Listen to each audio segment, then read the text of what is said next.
Tugas ruang kolaborasi modul 2.2, pembelajaran sosial dan emosional, kelompok 1 kelas 10.10, calon guru penggerak angkatan 10 Kabupaten Banjar. Dengan fasilitator Ibu Nurul Mahbubah SPD, kemudian pengajar praktik Ibu Esti Endah Ayuning Tias SSI, dan Ibu Lucia Betty Sumarni STP MPD.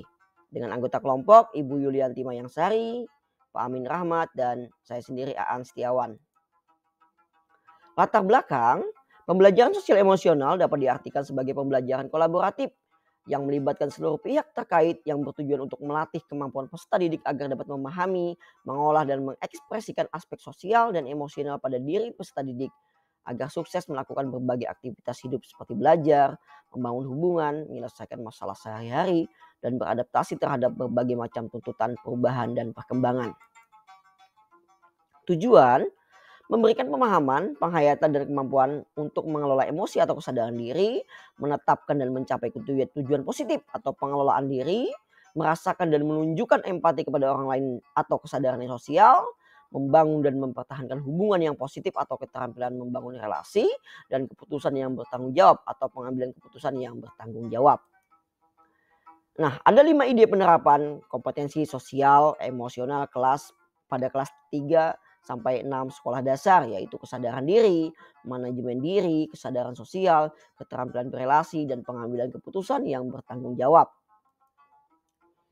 Dalam tugas 3.1, diskusikanlah dan susun 5 ide penerapan 5 KSE sesuai dengan 5 karakteristik jenjang pendidikan yang Anda ampu, dan tulislah dalam tabel 3.1. Anda dapat menggunakan prinsip ATM atau amati tiru modifikasi dari berbagai ide yang sudah Anda pelajari dalam modul atau sumber lainnya sebagai referensi. Yang pertama adalah kesadaran diri, itu adalah KSE yang dikembangkan, kemudian bentuk implementasi, penciptaan iklim, kelas, dan budaya sekolah sebagai refleksi. Deskripsi kegiatannya adalah ketika masuk kelas, anak-anak berbaris dan menempelkan nama pada roda emosi yang terletak di sebelah pintu. Yang terlibat adalah guru dan siswa. Tempatnya ada di ruang kelas, waktunya sekitar 10 menit, dan perlengkapannya roda emosi. Nah, melalui kegiatan ini, murid diharapkan dapat mengidentifikasi emosi yang ada pada dirinya sebelum dimulainya pembelajaran. Nah, apa yang dilakukan dan dikatakan guru? Guru bisa jadi mengatakan, anak-anak, kira-kira perasaan apa yang kalian rasakan pagi ini? Kita bisa menyadari bagaimanakah diri kita hari ini dalam keadaan baik atau buruk. Silakan tempelkan nama kamu di papan emosi ini ya. Oke, kemudian murid bisa jadi menjawab, baik Pak, saya sudah Pak. Kemudian saya menulis marah ya Pak, saya menulis sedih ya Pak. Silakan, itu kebebasan di dalam kelas masing-masing.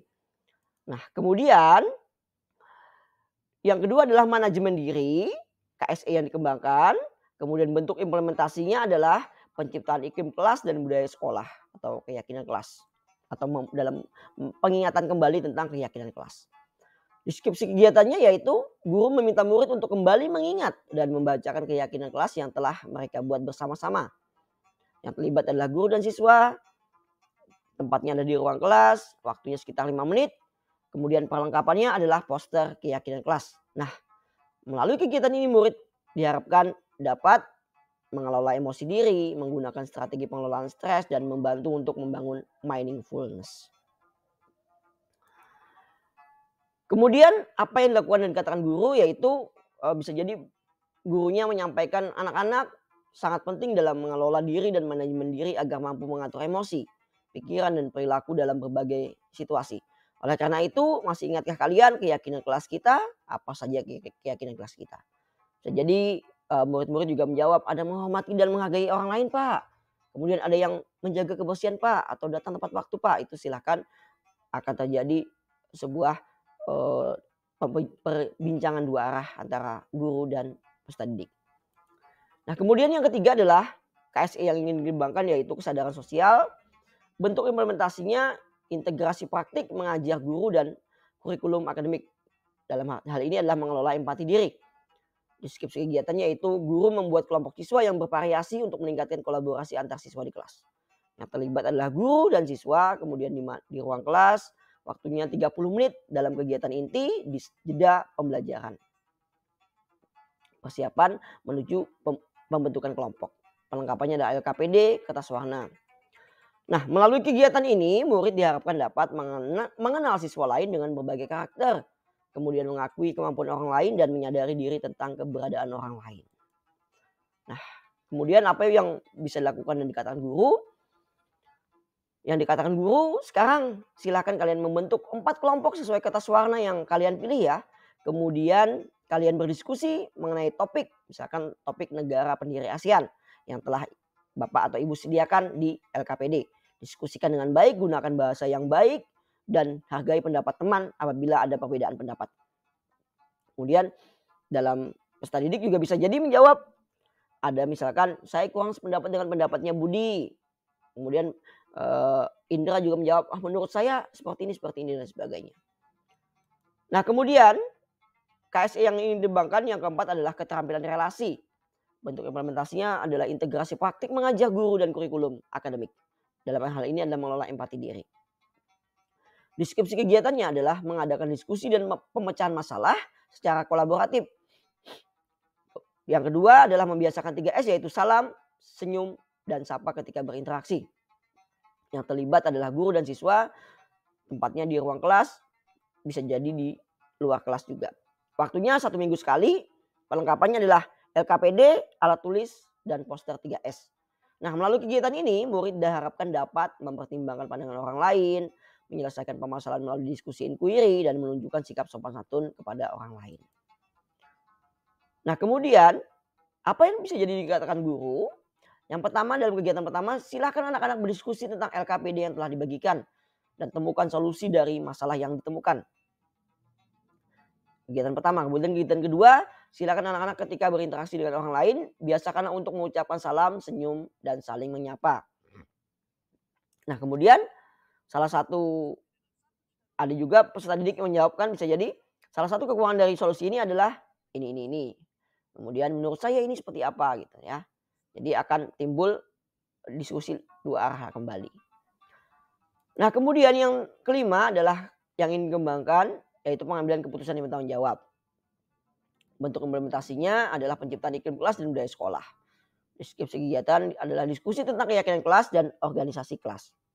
Yang terlibat adalah guru dan siswa, di mana? Di ruang kelas. Waktunya awal ajaran baru.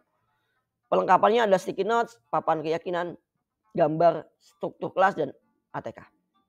Nah, melalui kegiatan ini murid diharapkan dapat mempertimbangkan pandangan orang lain, melakukan aktivitas yang menilai kebajikan, dan menunjukkan sikap sopan santun kepada orang lain. Nah, kemudian apa yang dilakukan dan dikatakan guru, bisa jadi guru akan menyampaikan, ayo apa saja peraturan yang dapat menjadi keyakinan di kelas kita. Kemudian, ayo anak-anak, apa saja nilai kebajikan yang kalian yakini di kelas kita. Itu untuk membentukkan keyakinan kelasnya. Kemudian yang selanjutnya adalah tentang pembentukan organisasi, berarti ada siapa yang menjadi calon ketua kelas nih. Apakah ada usulan? Apakah siapa yang ingin menjadi calon ketua kelas? Dan lain sebagainya. Kemudian akan terjadi interaktif juga kepada peserta didik. Seperti, ketika keyakinan kelas ada menjaga kebersihan Pak, atau datang tepat waktu. Atau, saya ingin menyalonkan Pak. Silakan akan terjadi komunikasi antara guru dan murid di dalam kelas tersebut. Nah, kemudian dalam tugas 3.2 yaitu menyusun 2 ide penguatan pembelajaran 5 kompetensi sosial emosional untuk pendidik dan tenaga pendidikan. Yang pertama adalah bentuk penguatannya yaitu belajar atau berbagi praktik baik. Deskripsi kegiatannya berbagi praktik baik dengan cara mengadakan diseminasi pemahaman dan pengalaman penerapan kompetensi sosial dan emosional yaitu teknik STOP dalam artian mindfulness yang terintegrasi dalam pembelajaran di kelas. Skenario penerapannya mengumpulkan seluruh pendidik dan tenaga pendidikan di sekolah, kemudian pemaparan tentang pengalaman penerapan kompetensi sosial dan emosional. Kemudian bersama-sama praktik teknik STOP, yaitu stop, take a breath, observe, dan proceed. Kemudian setiap rekan menyampaikan pengalamannya dan diberikan umpan balik oleh rekan lain. Nah, KSI apa yang ingin dikembangkan? Yaitu kesadaran diri, manajemen diri, dan kesadaran sosial. Kemudian deskripsi tambahannya adalah pesertanya adalah seluruh PTK dilakukan di sekolah dan di luar jam belajar. Kemudian yang diperlukan juga ada materi KSE, laptop, proyektor, dan instrumen musik mindfulness. Kemudian yang selanjutnya adalah bentuk penguatan berkolaborasi. Deskripsi kegiatannya adalah mengintegrasikan kompetensi sosial emosional yaitu teknik POUCH untuk pengambilan keputusan dalam pelaksanaan rapat teknik teknis penilaian sumatif atau penilaian akhir semester. Skenario penerapannya adalah mengadakan rapat teknis di ruang guru bersama rekan sejawat dan tenaga pendidikan di sekolah tentang penerapan teknik POUCH, problem, option, outcome, dan choice. Setiap wali kelas dan guru mata pelajaran menyampaikan pandangan tentang teknik POUCH dalam melakukan pendekatan sosial dan emosional pada murid. Bisa jadi digunakan sebagai studi kasus. Nah, KSE yang ingin dikembangkan adalah kesadaran diri, manajemen diri, keterampilan berelasi, kesadaran sosial, dan pengambilan keputusan yang bertanggung jawab. Nah, deskripsi kegiatannya adalah pesertanya yaitu seluruh PTK dilakukan di sekolah dan di luar jam belajar. Kemudian materinya ada materi KSE, kemudian laptop, proyektor, dan contoh dokumen yang telah dilaksanakan. Oke, baik. Kemudian kesimpulan dari kelompok kami adalah pembelajaran sosial emosional adalah sebuah konsep pembelajaran yang melatih murid untuk menyeimbangkan antara kompetensi akademik dan kompetensi emosional mereka. Dari beberapa ide yang diungkapkan dari kelompok kami, maka bisa disimpulkan bahwa penerapan pembelajaran sosial emosional ini tidak hanya bermanfaat bagi siswa, namun juga untuk guru sehingga menghasilkan sebuah perilaku positif yang dapat diadopsi oleh siswa serta sebuah hubungan yang positif antara sesama guru, kepala sekolah dan wali murid, karena pembelajaran ini juga membutuhkan kolaborasi dari komunitas sekolah dan wali murid untuk membentuk peserta didik yang mampu mengontrol emosional mereka serta berprofil pelajar Pancasila. Demikian yang dapat saya sampaikan, ada kesalahannya mohon dimaafkan. Terima kasih.